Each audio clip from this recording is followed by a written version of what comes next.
Welcome back to the Deep Dive.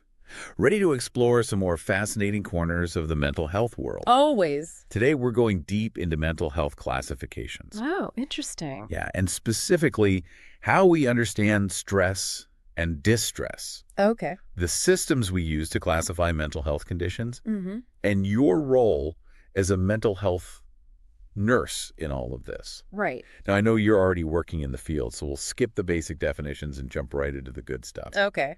We'll be talking about things like unusual phobias, Yeah. the connections between different disorders, Okay. and the sheer variety of what people experience. It's fascinating how these classifications help us make sense of it all, Right. while also recognizing that each patient is an individual, not just a label. Absolutely. Yeah. Okay, so let's start with something we could all relate to. Stress. Okay. You know that feeling when you're juggling a million things, Yeah. facing a tight deadline, or just dealing with life's curveballs? Yeah. Everyone experiences stress. It's a natural response to challenges. Mhm. It can even be motivating in the right doses. Right. But it becomes a concern when it tips over into distress. Distress. Yeah, that's when it starts to negatively impact our well-being, our sleep, our mood, our relationships, our ability to just cope with daily life. Right. And I imagine that's where you, as mental health nurses, often encounter patients when that stress has become chronic and is starting to affect their mental health. Exactly. And the thing about chronic stress is that it doesn't just mess with your mind, it affects your body too. Oh, in what way?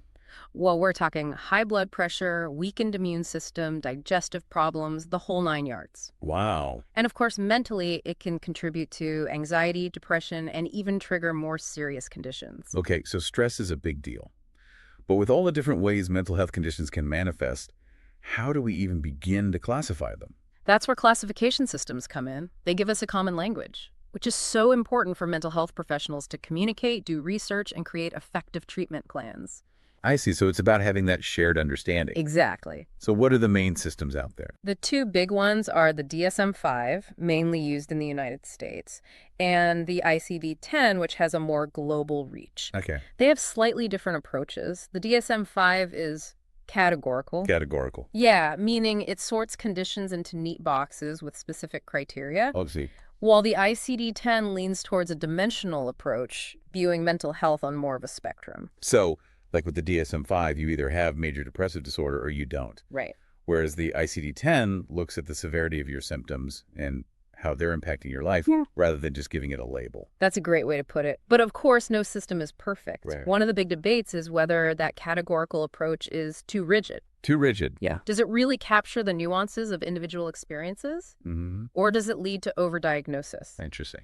And the dimensional approach, while it acknowledges that spectrum of human experience, can sometimes lack the specificity you need for targeted treatments. So it's about finding that balance. Exactly. Okay. So since we're focusing on the DSM-5 today, let's dive into some specific conditions. I was looking through the manual, and there are some truly fascinating examples in there. Oh, I'm sure you found some interesting ones. I did. Let's hear it. Well, take specific learning disorder. It's not just about kids struggling in school. Right. It's about having these specific deficits in how you process information. You could be intellectually gifted and still struggle with reading or writing because of how your brain is wired. And that can be incredibly frustrating for those individuals, feeling like their intelligence isn't reflected in their academic performance. Right. It really highlights that these conditions have a neurological basis. As a mental health nurse, you might encounter patients struggling with this, even in adulthood. Then there's delusional disorder, which is a whole other world. I mean, delusions themselves can be so varied, and the DSM-5 gives some really specific and honestly sometimes strange examples. Right. And it's important to separate delusions from hallucinations. Hallucinations. Yeah. Hallucinations are about sensory experiences, seeing, hearing, feeling things that aren't there. Ah. Delusions are about firmly held beliefs that just don't line up with reality. So someone with delusional disorder might be absolutely convinced they have a secret admirer or that they possess special powers, even when there's no evidence to support it. Exactly. And those beliefs can be incredibly persistent, even in the face of evidence that contradicts them. Wow. As a mental health nurse, building trust and rapport with a patient experiencing delusions is essential. It requires patience, understanding, and a non-judgmental approach. Okay, that's a good distinction.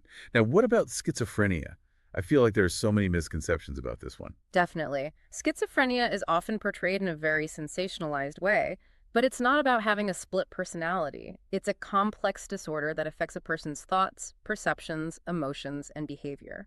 So what does this mean for someone working with a patient with schizophrenia? It's about understanding the wide range of challenges they might be facing, cognitive, behavioral, emotional. It's about creating a safe, structured environment and providing support that goes beyond just medication. I imagine it also involves advocating for their needs within a system that can sometimes be difficult to navigate. Absolutely. Mental health nurses are often on the front lines, ensuring patients have access to the resources they need. Speaking of navigating different conditions, bipolar 2 disorder stood out to me. Mhm. Curious, how is it different from bipolar 1? That's an important distinction. Bipolar ani involves those full-blown manic episodes Hmm, with intense elevated mood, energy, and sometimes risky behavior that can lead to hospitalization. right. Bipolar 2 is characterized by hypomania. Hypomania. Yeah, which is similar to mania but less severe and shorter. So it's not just a milder version of bipolar 1. Not at all. Bipolar 2 has its own unique set of challenges. And don't underestimate the depressive episodes, which can be just as intense and debilitating as those in bipolar I. Recognizing these subtle differences is key to providing appropriate care. Okay, got it. Another one that caught my eye was disruptive mood dysregulation disorder. It seems counterintuitive that it's categorized as a depressive disorder, given that the main symptom is anger and irritability. I see why you'd think that. But while anger is prominent, it's often masking underlying sadness and frustration. Really? Yeah, it's like anger is a way of expressing those deeper emotions. Interesting. It's primarily diagnosed in children and adolescents, Okay. and it's thought to be a potential precursor to more serious mood disorders later in life. So it's not just about managing the anger, but understanding what's driving it. Exactly. Okay.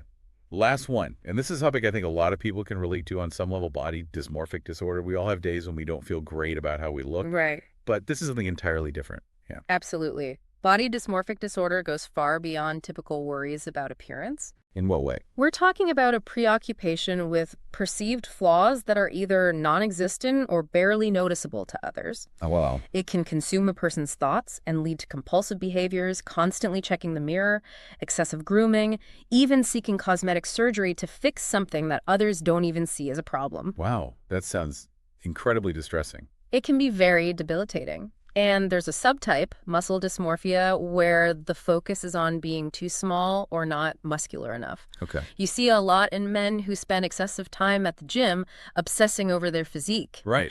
Understanding the severity of this condition is crucial as it can significantly impact a person's quality of life.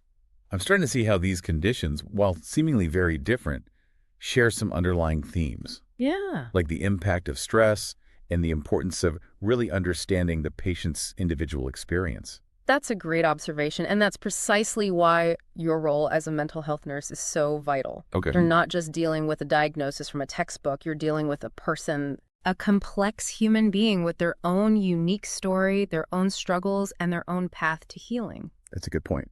It's fascinating how these seemingly diverse conditions we've been discussing often share common threads, like the impact of stress, for example. It's huge across the board.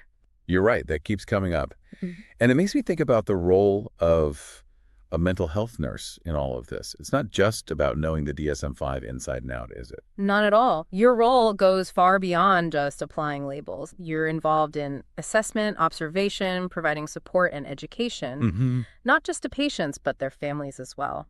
So walk me through that initial assessment. What are you looking for? What questions are you asking? It starts with gathering information, really listening to the patient's concerns, Okay. and observing their behavior and mental state. Mhm. It's like piecing together a puzzle. And I imagine building trust and rapport is key, especially when dealing with sensitive topics. Absolutely.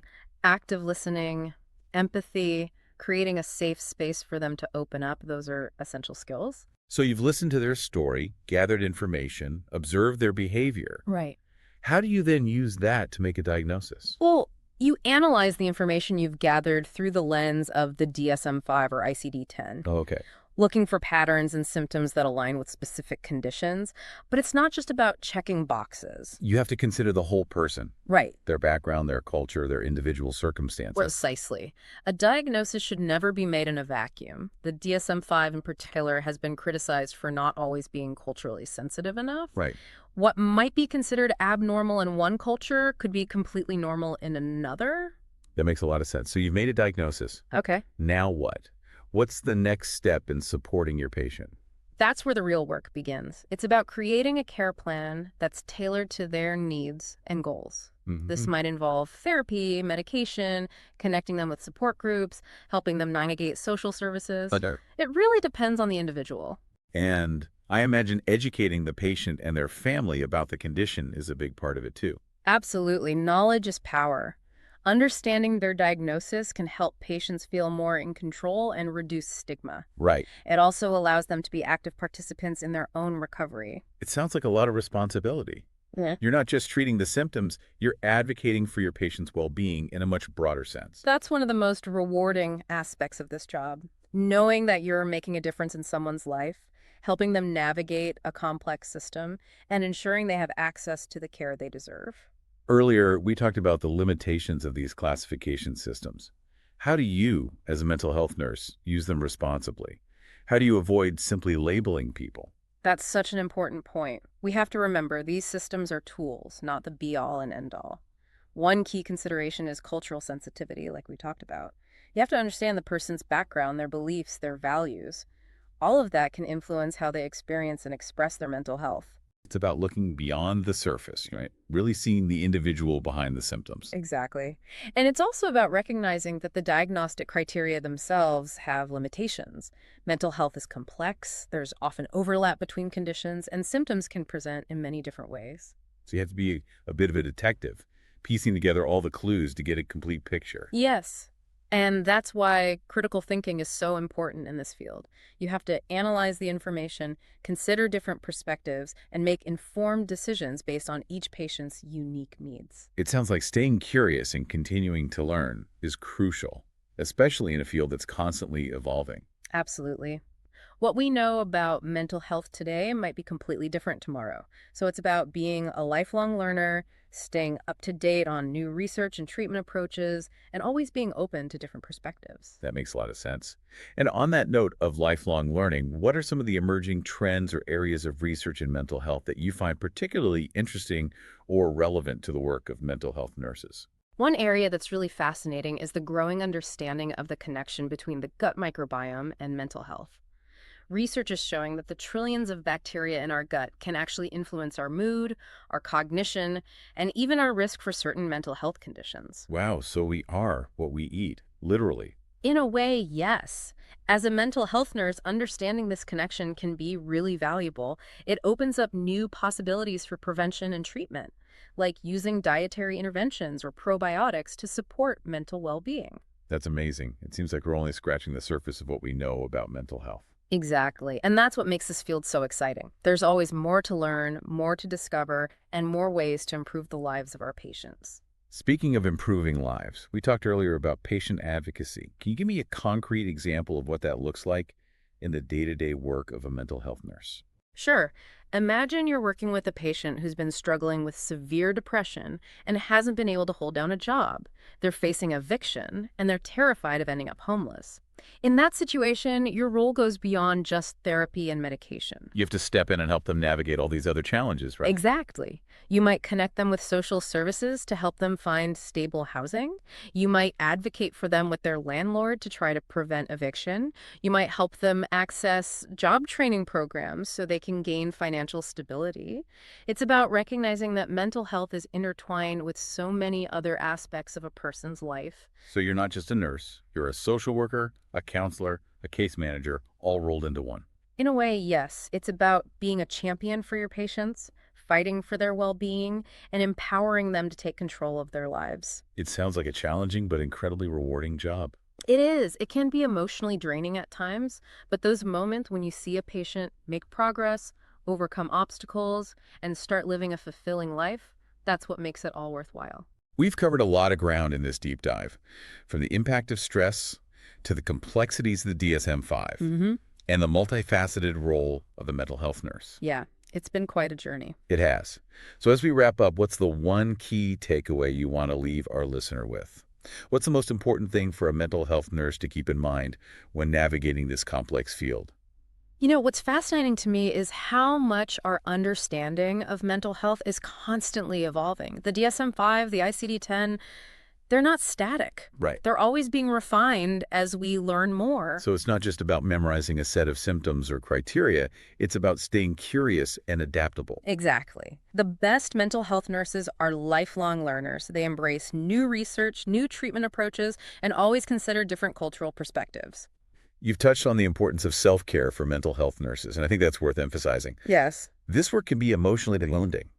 So what are some practical strategies for staying grounded and avoiding burnout? Well, if we connect this to the bigger picture, it's crucial to recognize that self-care isn't selfish, it's essential. Okay. It's about protecting your own well-being so you can continue to provide the best possible care to your patients. Mm-hmm. You have to find what works for you, Yeah. whether it's setting boundaries between work and personal life, Right. making time for hobbies, practicing mindfulness, Okay. or seeking support from colleagues or a therapist. And remembering, it's okay to ask for help when you need it. You're not in this alone. That's so important. There's strength in vulnerability, and acknowledging your own needs allows you to better support the needs of others. Well, this deep dive has been incredibly insightful. I feel like I have a much deeper understanding of the challenges and rewards of working as a mental health nurse and the importance of approaching each patient with empathy and an open mind. I hope so. And remember, at the end of the day, it's about recognizing the shared humanity in all of us. We all struggle, we all experience stress and distress, and we all have the capacity for healing and growth. That's a beautiful way to put it. Thank you for sharing your expertise with us today. It's been a truly enriching conversation. It's been my pleasure. And to our listeners, thank you for joining us on the deep dive. Until next time, keep learning, keep growing, and keep advocating for those in your care.